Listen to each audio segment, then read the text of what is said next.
Ahoj a vitaj! Dúfam, že si zapamätal všetko, čo sme sa učili, lebo je to veľmi dôležité, aby sme mohli plynulo pokračovať ďalej. V predchádzajúcich častiach sme sa naučili, ako zadávať údaje, ukladať ich do premenných a robiť rôzne výpočty. Ale čo ak chceme, aby program reagoval rozdielne podľa toho, čo mu zadáme? V bežnom živote sa musíme často rozhodovať. Ako napríklad, predstav si, že si v reštaurácii a vyberáš si z menu. Ak si objednáš pizzu, kuchár ti upečie pizzu. A ak si objednáš cestoviny, dostaneš cestoviny. A ak nie si hladný, dáš si aspoň niečo na pitie. Presne takto fungujú podmienky v Pythone. Rozhodujú sa podľa výberu. Teraz sa pozrieme na to, ako rozhodovanie použiť v programe. V Pythone na to používame príkaz if, ktorý znamená ak. Teda ak niečo platí, urob toto. Predstavme si jednoduchý príklad. Máme premenu vek, do ktorej si vložíme 18 rokov a napíšeme if vek je väčší alebo rovný 18, dvojbodka, nový riadok. Vidíme, že automaticky sa nám urobil odsadenie, čiže minimálne o 4 medzery alebo jeden tabulátor. A tu si napíšeme print napríklad si dospelý. Čo tu program robí? Pýta sa na jeho vek, či je väčší alebo rovný 18. Ak áno, tak spustí príkaz pod tým, teda vypíše si dospelý. Kľúčová vec, ktorú si treba zapamätať. Za if vždy nasleduje podmienka a potom dvojbodka. A to, čo sa má vykonať, píšeme odsadené na ďalšom riadku. Zvyčajne 4 medzerami alebo pomocou tabulátora. Keďže používame PyCharm, odsadenie sa ti vytvorí automaticky, keď napíšeš podmienku správne. Ale čo ak vek nie je 18? Napríklad máme človeka, ktorý má 16 rokov. Môžeme použiť tzv. Else, čo znamená inak. Alebo v opačnom prípade. Pôjdeme na riadok 4, na začiatok a napíšeme else. Za tým je dvojbodka, enter a napíšem print ešte nie si dospelý. Program sa najprv spýta, je vek aspoň 18? Ak áno, vypíše, že si dospelý. Ale ak nie, automaticky skočí na else a vypíše ešte nie si dospelý.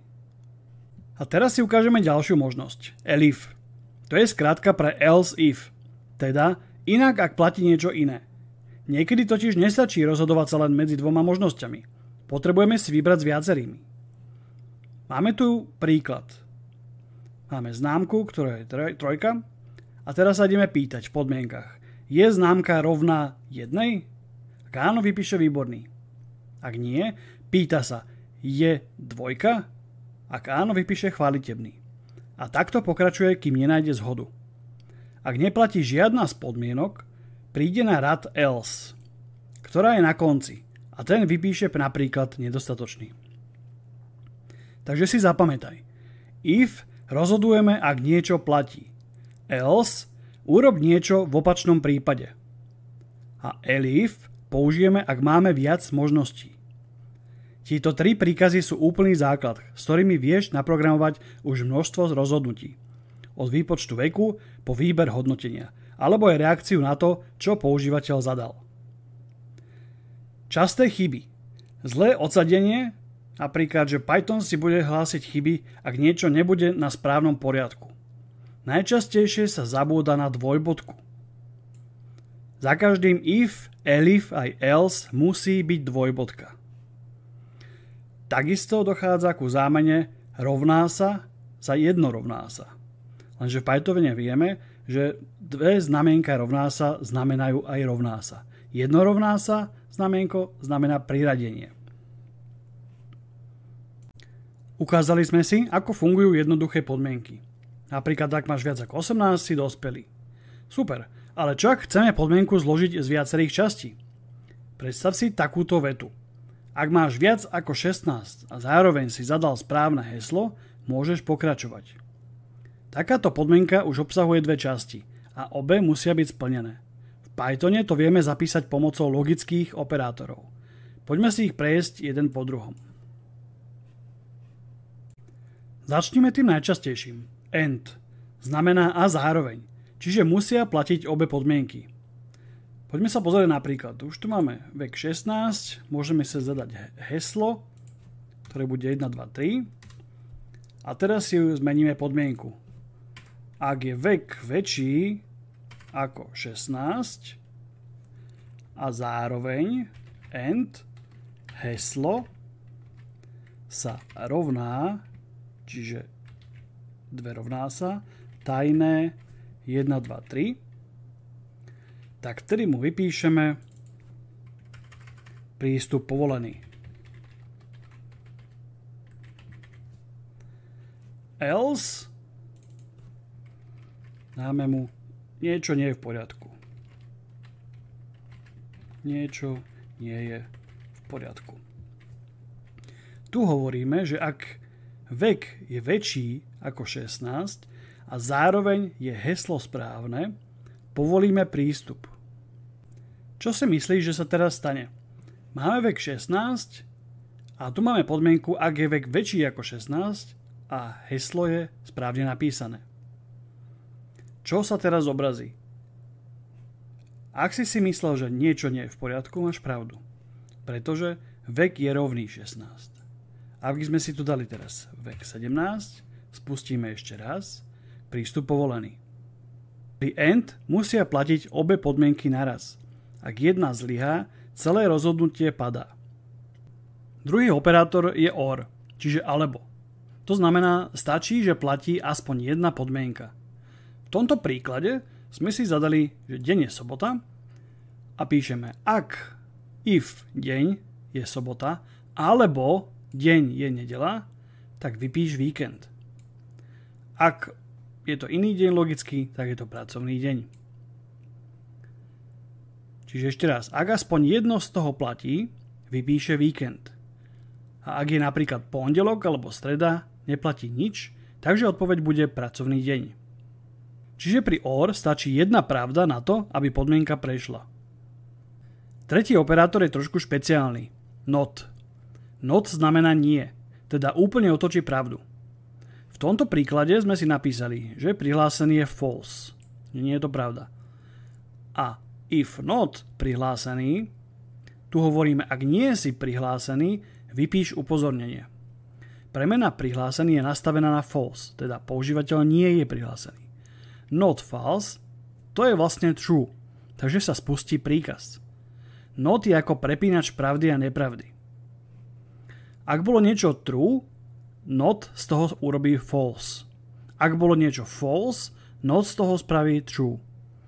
Používa sa napríklad na kontrolu stavu. Niečo ešte nie je hotové. Niečo chýba. Niekto nie je prihlásený a tak ďalej. Takže zhrňme si to. AND musia platiť obe podmienky. OR stačí, že platí jedna z nich. Not otočí pravdu na nepravdu a naopak. Vďaka týmto trom operátorom vieš vytvárať zložité podmienky a rozhodovať ešte presnejšie, ako keby si program naučil rozmýšľať ako človek. Napíšme si jednoduchý program, ktorého úlohou bude overenie používateľa s jednoduchou otázkou. A napíšeme k tomu aj odpoveď. Takže môžeme začať takto. Najprv mu napíšeme print, vítaj vo overovacom formulári, nejakú úvodnú vetu na začiatok. A potom napíšeme si premenu meno, do ktorej si vložíme od užívateľa jeho meno. Následne zmeníme meno na veľké začiatočné písmeno a odstránime prípadné medzery, ktoré sú pred alebo za týmto slovom. Následne sa od ňoho vypýtame heslo, ktoré tiež ošetríme pomocou stripu, aby sme odstránili všetky medzery, ktoré sú pred alebo za slovom. No a teraz si môžeme napísať podmienku, ktorou úlohou bude kontrolovať meno a heslo pomocou AND. Čiže ak meno sa rovná Janka napríklad a heslo je heslo 1, 2, 3, tak mu vypíšeme, že sa úspešne prihlásil. Keď užívateľ úspešne zadá meno Janka a aj heslo 123, tak môžeme pokračovať ďalej. Teraz by sme si mohli využiť podmienku OR pri zadávaní otázky ďalšej. Aká je jeho obľúbená farba? Celú obľúbenú farbu si získame od užívateľa a zmenšíme na malé písmena v slove. No a teraz podľa tej odpovede by sme si mali stanoviť nejaké podmienky, čo sa bude vykonávať. Tak vyskúšame takéto. Ak je obľúbená farba modrá, alebo je obľúbená farba modrá, ale bez áčka dlhého, alebo obľúbená farba je zelená, bez dlhého áčka, alebo obľúbená farba je zelená s dlhým áčkom. Čiže až 4 možnosti. Ak sa dá túto modrú alebo zelenú, tak sa mu vypíše pekný výber, to je upokojujúca farba. Ak napíše, že červenú, tak mu vypíšeme, že energia, vášeň, silná voľba. V prípade akejkoľvek inej farby, ktorú by zadal, tak mu napíšeme, že iba zaujímavá farba, máš svoj štýl. No a teraz si vyskúšame ešte s podmienkou not.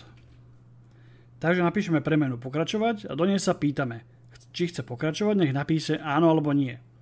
Celú odpoveď si zmenšíme na malé písmená. A teda, ak nie je pravda, že pokračovať, čiže ak napíše niečo iné ako áno, tak ukončí program. V inom prípade napíšeme pokračujeme v ďalšej časti.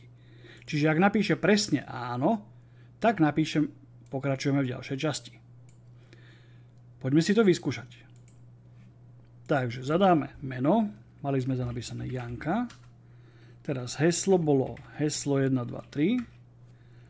Obľúbená farba modrá. A či chcem pokračovať. Napíšem áno. Pokračujeme v ďalšej časti. A skončí sa nám program. Pustíme si program ešte raz. A napíšeme namiesto Janka napíšeme Jaro. Heslo dáme heslo 123. Tak sa nám neukáže nič. Čo je síce fajn, program vlastne pracuje ako má, ale mohli by sme si doplniť ešte tu na záver. Pri tomto if, ak sme zadali zlé údaje, tak by sme mohli dopísať ešte aj else. Čiže až na konci dopíšeme else. A napíšem mu zlé prihlasovacie údaje. A môžeme si to vyskúšať. Ešte raz zapíšem Jaro, heslo a vypíše zlé prihlasovacie údaje. Takto je to správne.